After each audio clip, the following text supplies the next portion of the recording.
నిలబడిందో అందరం కూడా గమనించుకున్నాం. మరి ఇవాళ కూడా అదే చేయాలి. వీడు చూడడానికి మనోడిలాగా ఉంటాడు, తెలంగాణోడిలాగా ఉంటాడు, కానీ పనిచేసే తెలంగాణకు వ్యతిరేకంగా పనిచేస్తున్నారు. ఆ అంశాన్ని దయచేసి గుర్తించాలి. ఇవాళ మన లోపల మనకున్న అనేక సమస్యలకు మీకు కేసీఆర్ గారికి మధ్యలో వారధిగా నేను నిలబడి ఉంటా. నేను మిమ్మల్ని ఏది అవసరం ఉంటే అది సార్ దగ్గరికి మీ సమస్య నేను తీసుకుపోయి చూపిస్తా. మనం చాలా బలమైనటువంటి పార్టీ, ఇంకా బలంగా ఎదుగుదాం. ప్రపంచంలో మనల్ని ఎవరు ఎదిరించలేనంత బలంగా ఎదుగుదాం.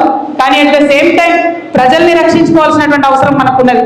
తెలంగాణ యొక్క అభివృద్ధిని కాపాడుకోవాల్సినటువంటి అవసరం మనకున్నది. ఆ ప్రథమ బాధ్యతను మర్చిపోవద్దని కూడా ఇక్కడ ఉండేటటువంటి నాయకులకందరికీ కూడా నేను సూచన చేస్తా ఉన్నాను. మీ అందరికీ తెలుసు, ప్రపంచం అంతా ఉంటుంది. అప్పుడైతే ఆ ఈడీ సిబిఐ మొత్తం నా ఫోన్ నంబర్ టీవీలలోనే వేసేసారు. ప్రతి ఒక్కరి దగ్గర నా ఫోన్ నంబర్ ఉంటుంది.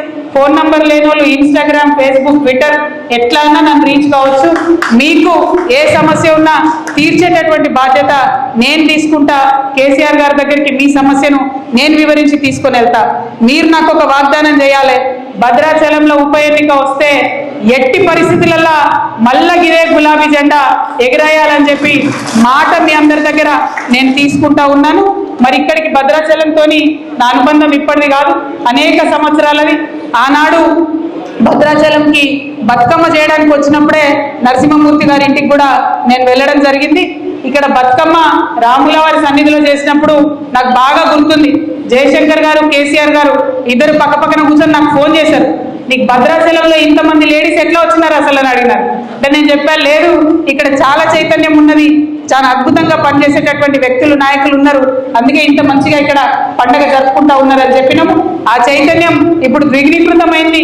మన రాష్ట్రం వచ్చింది, మన రాష్ట్ర పండగ, మన రాష్ట్ర పద్ధతులు, మన రాష్ట్రం, మన రాష్ట్ర అభివృద్ధి అనే ఒక సోయి అందరికి కూడా ఉంది. కాబట్టి దాన్ని కాపాడుకునేటటువంటి దిశగా మనందరం కూడా ప్రయత్నం చేద్దామని మీ అందరినీ కూడా కోరుకుంటున్నా. అనేక మంది అనేక రకాలుగా ఉద్యమంలో పాల్గొన్నాం. ఆ స్ఫూర్తిని మాత్రం విడిచిపెట్టొద్దని చెప్పి ఒక సోదరిగా ఏదేమైనా మీకు అండగా నేను నిలబడతానని చెప్పి మీ అందరికీ కూడా మళ్ళీ మనవి చేసుకుంటూ, మరి కార్యక్రమాన్ని ఇంత సమన్వయంతో నిర్వహించడానికి దోహదపడ్డట్టు మన దిండిగాల రాజేంద్ర అన్నకు మళ్ళీ ఒకసారి ప్రత్యేకంగా నమస్కారాలు, తమ్ముడు హుసేన్కి మళ్ళీ ఒకసారి ప్రత్యేకంగా నమస్కారాలు తెలియజేస్తూ మీ అందరి దగ్గర కూడా నేను సెలవు తీసుకుంటున్నాను. Thank you. జై తెలంగాణ, జై కేసీఆర్, జై తెలంగాణ.